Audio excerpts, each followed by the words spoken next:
Bien, iniciamos esta segunda sesión del curso de Educación Cívica.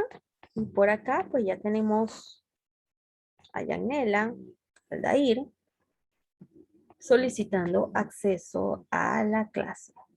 Muy bien, estamos ya en la segunda sesión del curso. Va ingresando Nicolás. Como pueden observar, pues estamos en la parte 2 de este curso. Y por acá, pues estuvimos hablando de los tipos de población. Ahora vamos a hablar de los tipos de población de acuerdo al movimiento migratorio.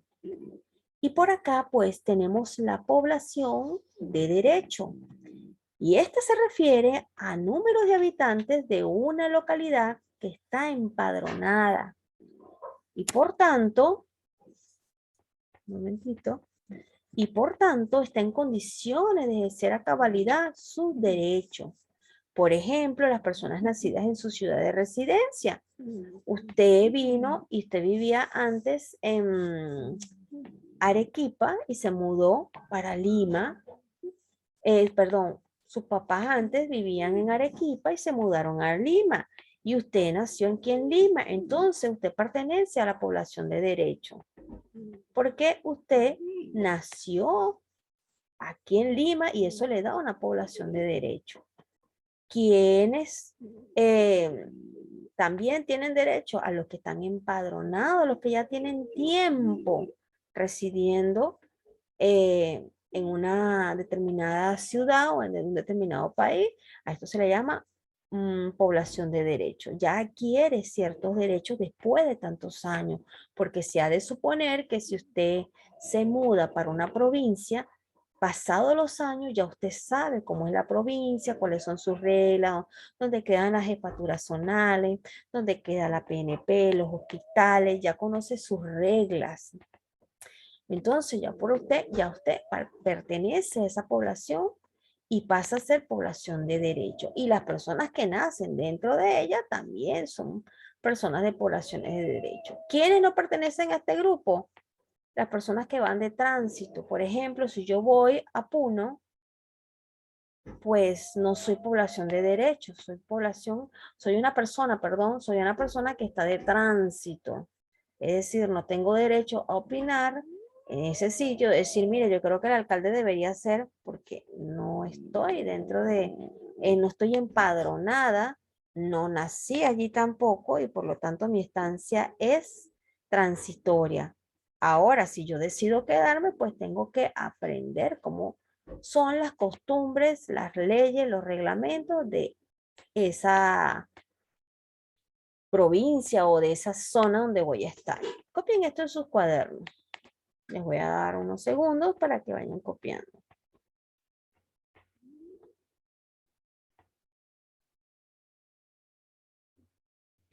Y un dato interesante es ver cómo la población ha aumentado y si nos vamos a los tiempos de la abuelita, pues en los tiempos de la abuelita, pues sí, se llegaban a tener hasta 10, 15 muchachos. De eso mi abuela tuvo, creo que fueron 12 hijos y había un aumento de la población, sí es verdad.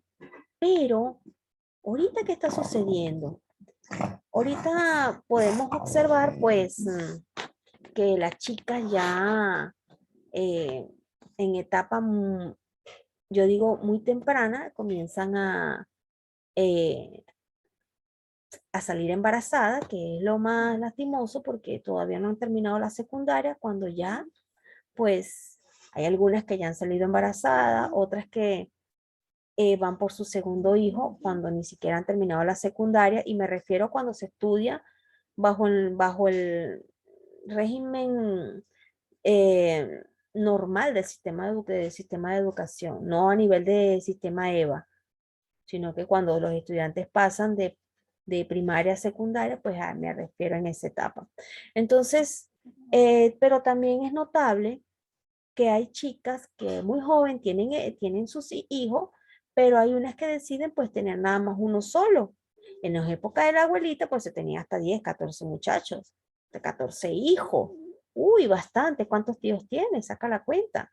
De repente tu abuelita no tuvo muchos, pero sí sabrás de alguna que sí de verdad como que eh, le gustaba tener muchos bebecitos. Entonces, por acá pues tenemos la población transeúnte, que es la que le hacía mención, y es que hace alusión a la población que aunque tiene residencia en un determinado lugar, pues debe desplazarse con frecuencia algunas horas para poder realizar determinadas actividades. Por ejemplo, las personas que viven en las afueras de la ciudad, pero tienen sus trabajos en el centro de la ciudad. Vamos a ver, las personas que viven en Ventanilla, bueno, Ventanilla no, Ancón, las personas que viven en Ancón y trabajan en Miraflores son población transeúnte. Ellos viven en Ancón. ¿Y cuántas horas hay de Ancón a Miraflores? Uy, ¿verdad que bastante? Sí. Entonces, ellos son población transeúnte. Ellos tienen su lugar de residencia, pero necesitan desplazarse y este desplazamiento pues, pueden ser de 2, 3 horas de desplazamiento para llegar a su sitio de trabajo. Entonces ellos son población transeúnte. ¿Dónde tienen ellos la población de derecho? En donde viven, no donde trabajan. Entonces, copien esto en sus cuadernos para que tengan registro de la actividad de hoy. Les voy a dar unos segundos.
Bien, por aquí seguimos avanzando.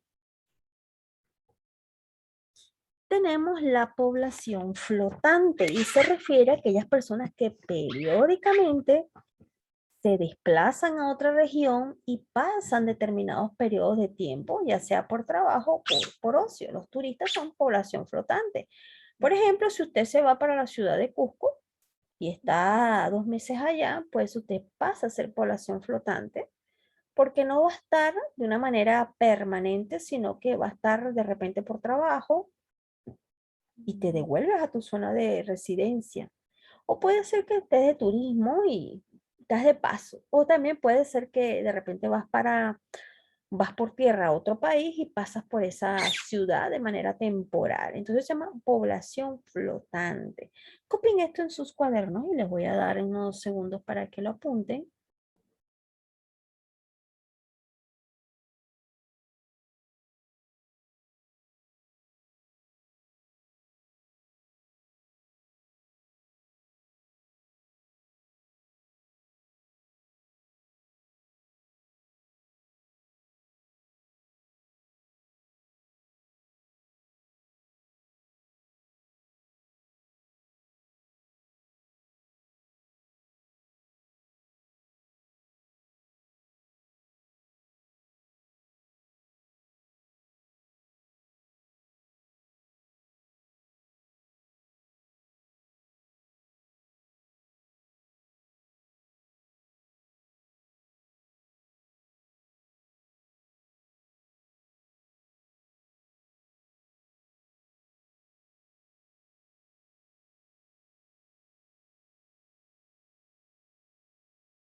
Ahora bien, vamos a la siguiente lámina y tenemos por acá,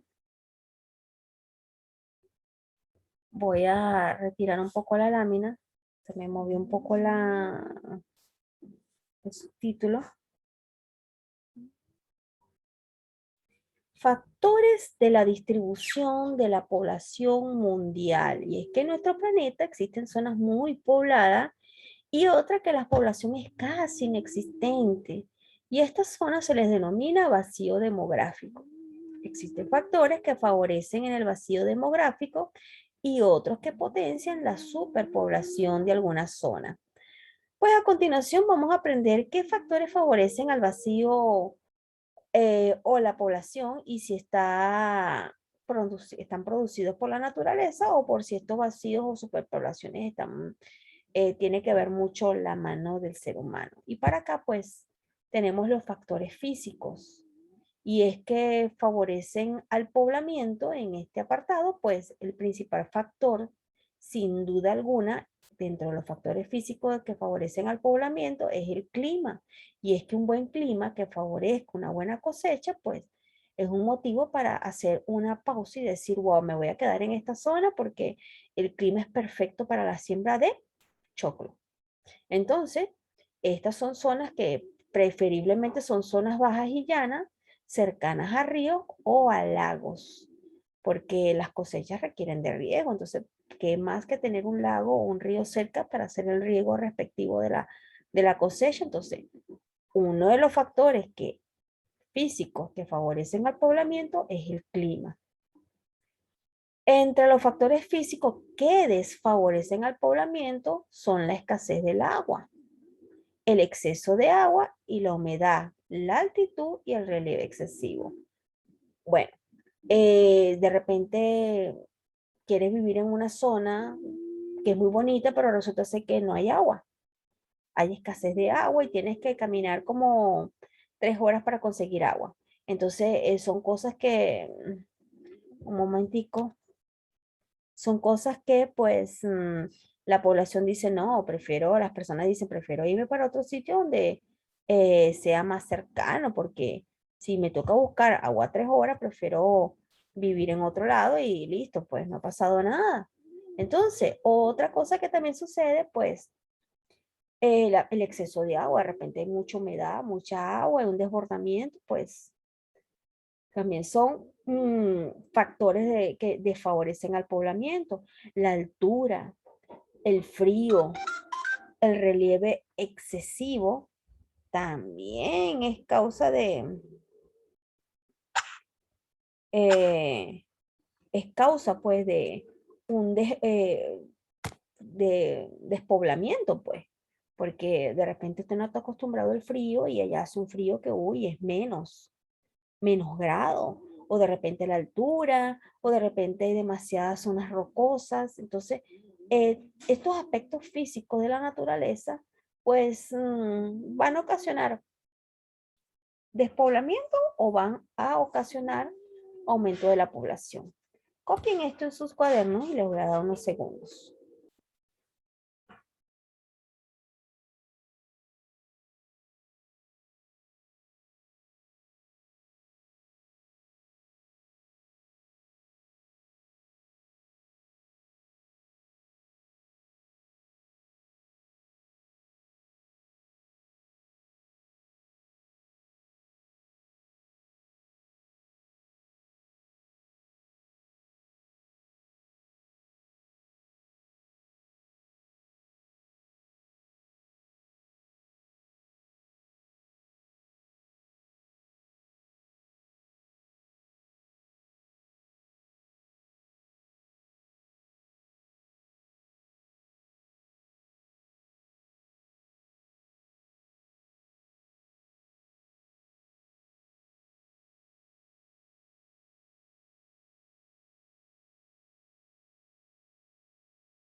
Bien, avanzamos en la siguiente lámina. Tenemos los factores humanos.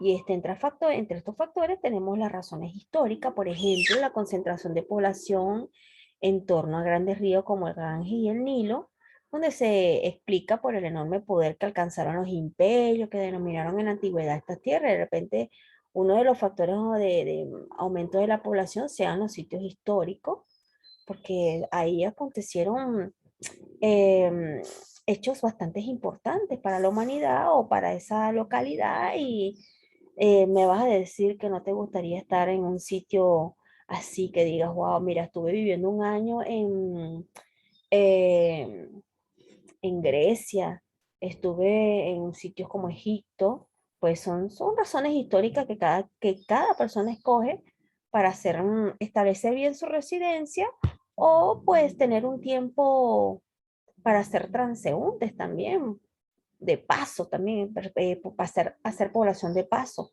o sencillamente flotante, como es el caso de los turistas. También tenemos factores como lo que son las políticas, acontecimientos como la creación de nuevos estados, la creación y cambios de frontera, y conflictos bélicos pues ayudan a una distribución de la población más concentrada en una zona y más deshabitada en otra. De repente,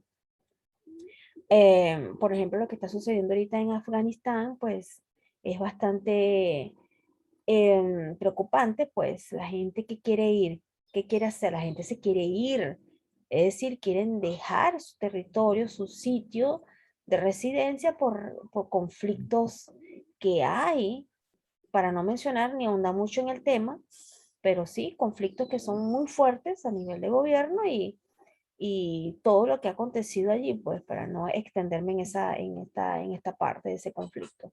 Entonces, ¿qué pasa? Que dejan zonas deshabitadas y buscan mejorías para otras. Personas que migran de un país a otro buscan mejoría y entonces quedan deshabitadas unas para ser habitadas otras. Razones económicas, pues la población tiende a concentrarse donde la actividad económica es más intensa. Actualmente la Unión Europea y los Estados Unidos son claros ejemplos de espacios que atraen grandes contingentes de población. ¿Quién no se quiere ir para España? ¿Quién quiere ir a Estados Unidos? ¿Quién no se quiere ir para Francia? Uy, yo quiero decir, yo me encantaría ir para Francia. Entonces las personas buscan, eh, por razones económicas, pues residenciarse en un país, en una ciudad, en una provincia. Vamos al caso de acá del Perú. ¿Dónde quiere estar la gente? En Lima, porque en Lima hay de todo. ¿Ve? Es ciudad, es la capital. Y entonces, por ende, van a haber más ofertas de trabajo y de repente me dirán, no, pero mal remunerado, pero hay ofertas de trabajo, pues. Entonces, copien estos sus cuadernos y les voy a dar un espacio para que copien todo lo que está en la lámina o tomarle captura.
Bien, y por acá seguimos en la siguiente lámina.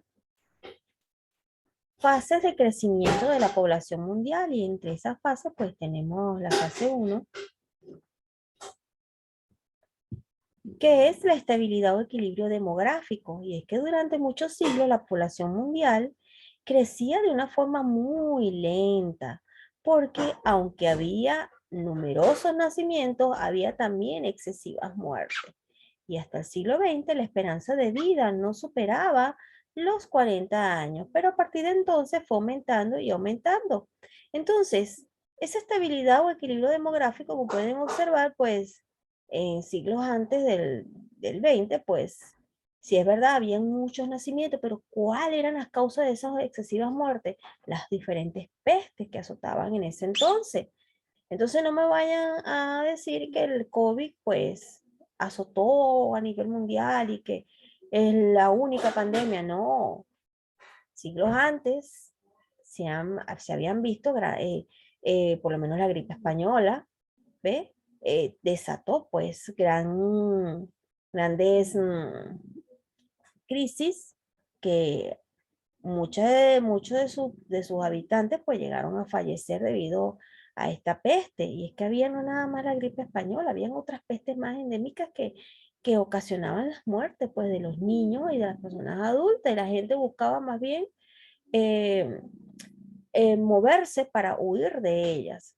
Entonces, en ese entonces no podíamos hablar de vacunas. ¿Ve? Porque muchas muertes, por ejemplo, que acontecieron, fue una de las que puedo mencionarle, es, aparte de la peste, la gripe española, está la difteria.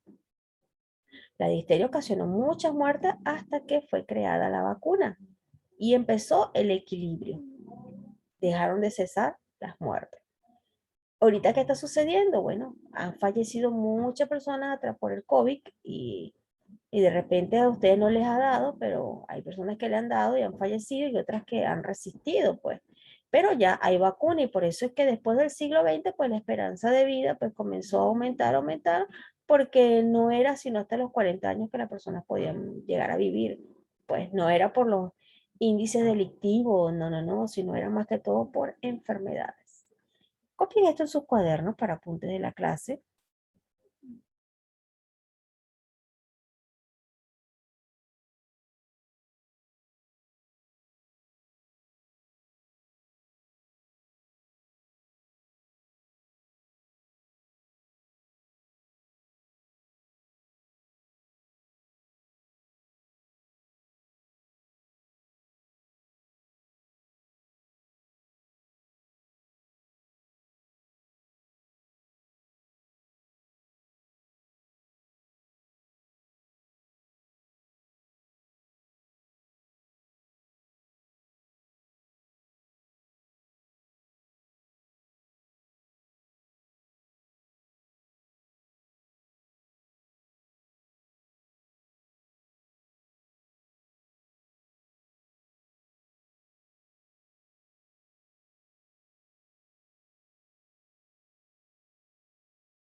Bien, y continuamos con la siguiente fase.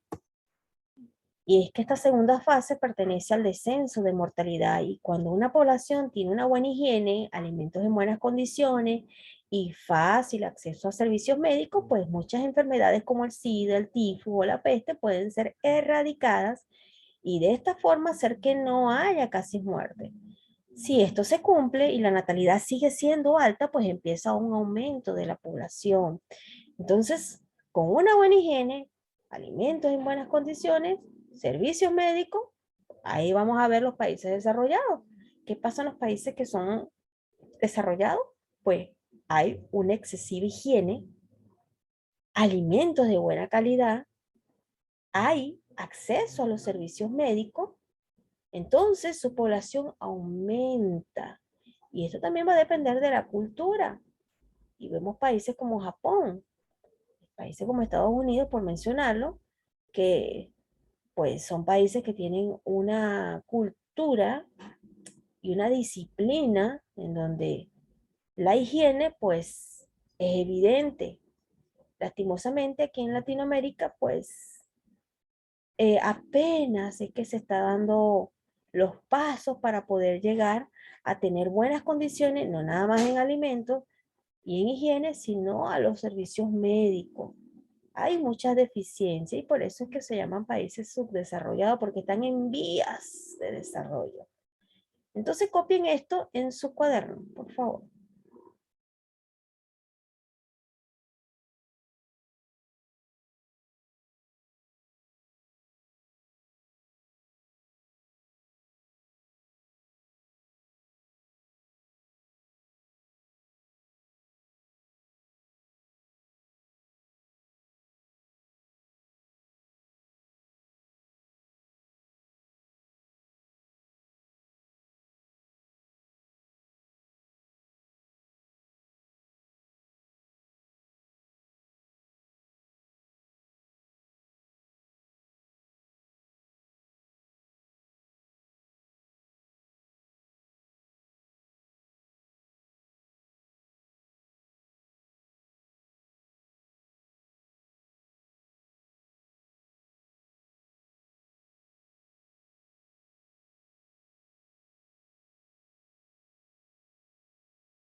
Y seguimos con las migraciones modifican la sociedad. Y es que de sur a norte, la globalización de la economía ha creado enormes diferencias entre los países pobres, entre los países del sur y los países del bienestar, que son los países norte, pues ellos tienen unas diferencias que provocan flujos de migración muy potentes. Los que estamos aquí en Latinoamérica queremos irnos ¿a qué países? A los del sur, ¿ves? Y es que actualmente los flujos son tan grandes que se han tenido que establecer controles muy rigurosos. ¿Qué es lo que está pasando en la frontera de México con Estados Unidos? Pues las personas estaban pasando y bueno, esto no es nada que no se conozca, solamente que últimamente, en los últimos meses, pues ha tenido gran cantidad de personas migrantes tratando de llegar a Estados Unidos. Y podemos observarlo, personas que aún en esta parte del sur, como Argentina, buscan migrar a países como Paraguay y de Paraguay saltar a Brasil, de Brasil a Colombia e incluso pasar esa selva virgen que une a Panamá, ¿ves? Es una selva virgen demasiado densa y las personas se arriesgan pasando por allí. Entonces, hay esa migración, ¿ves? Del sur a norte. A ver, la migración de este a oeste, pues es el desmoronamiento del sistema comunista en Europa del Este y la antigua Unión Soviética y las crisis económicas que viven estos países, pues han desatado un potente flujo migratorio hacia los países del centro de Europa. Y en general se trata de una población con un nivel de formación que realizan inicialmente trabajos poco cualificados. Entonces, podemos ver también lo que está sucediendo, pues, con el caso de Afganistán, pues ahí hay una migración importante.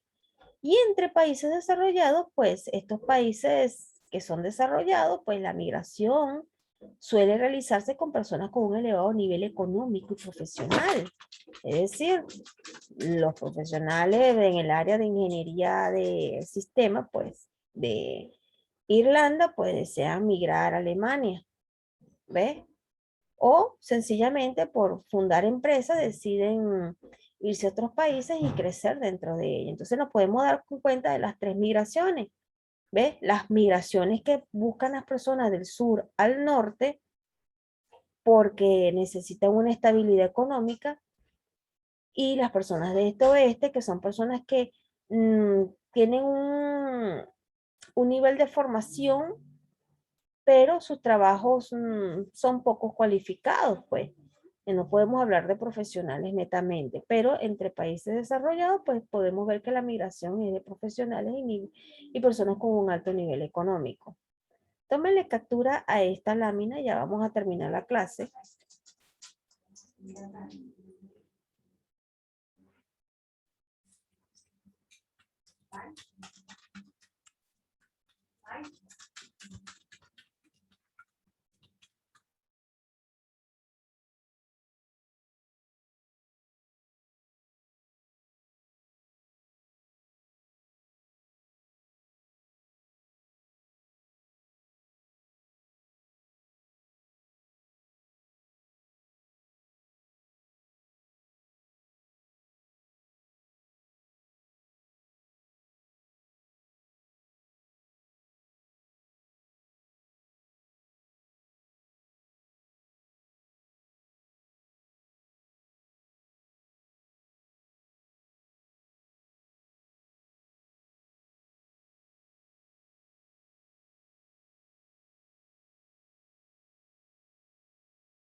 Bien, y en este apartado, pues es importante destacar pues que las migraciones tienen un impacto positivo y tienen impacto negativo entre las sociedades. El impacto va a depender pues de las personas que estén migrando. Entonces, si migran personas que son profesionales, pues va a ser un impacto muy positivo. Y si son personas que migran con una formación media, pero hacen trabajos que son poco cualificados en ese país donde ellos llegan, pues también es un impacto positivo. También cuando las personas no tienen ninguna formación, pero pertenecen a la clase obrera, también tienen un impacto positivo. ¿Cuándo es el impacto negativo? Pues va a depender de varios puntos. El primero es que dentro de estas migraciones, pues hay personas que no son de conductas aceptables dentro de la sociedad, tales como las personas que son delincuentes, pues. Ellos migran también en busca de un bienestar, pero llevando consigo todas, pues, sus mañas, sus malas costumbres. Entonces, eso es un impacto negativo, pues. Otro impacto negativo es que cuando la migración es descontrolada, pues comienza a desabastecerse pues el país de residencia porque hay una gran oleada de migrantes en su país y van a empezar, como se dice, a ver vacíos en los supermercados, pues va a haber mayor consumo de productos, más consumo de demanda de servicios. Entonces, esto va a ocasionar pues un punto quiebre, ¿ves? Entonces, eso lo vamos a ver más adelante.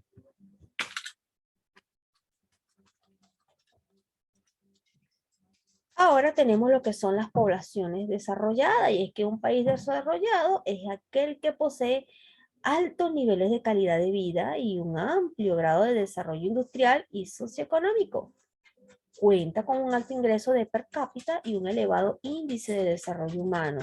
Entonces, la población desarrollada o los países desarrollados, pues, eh, todos quieren irse para allá porque pues hay una mejor calidad de vida, hay trabajo, hay eh, grandes expectativas, pues como decir el sueño americano, pero en países del sur, ¿no? Es decir, voy a viajar, me voy a ir para otro país porque allá pienso y creo y opino que voy a poder realizar y cumplir mi sueño. En este caso de los países desarrollados, pues han escuchado ustedes el sueño americano. Una de las cosas del sueño americano es tener un buen trabajo, tener casa, carro y dinero. ¿Ves? Todos tienen ese sueño. Entonces, en países desarrollados, pues pueden observar como es Estados Unidos, vamos a hablar de Estados Unidos, que es el más cercano a nuestro continente, pues aquí, pues obviamente todo el mundo quiere ir hasta allá, porque allá los niveles de calidad de vida son óptimos, ¿verdad? El salario es más superior que el de acá. Y hay productos que son de consumo masivo, que son de excelente calidad, la ciencia está más avanzada, los profesionales de la salud pues tienen estudios súper avanzados y la educación ni se diga, pues cuando un país hay mayor desarrollo, pues hay accesos a la educación. ¿Ve? Hay países donde son subdesarrollados y estudiar es casi imposible. Entonces, la clase la voy a dejar hasta acá porque ya estamos finalizando ya esta sesión del día de hoy. Recuerden, no hay apuntes, perdón, no hay actividad domiciliaria, pero sí hay apuntes de la clase. Recuerde que los apuntes se envían a mi correo. Un momento, vamos a ubicar la información. Las actividades de apuntes se envían al correo profesoraceba@gmail.com y colocar en el asunto el nombre y apellido del estudiante.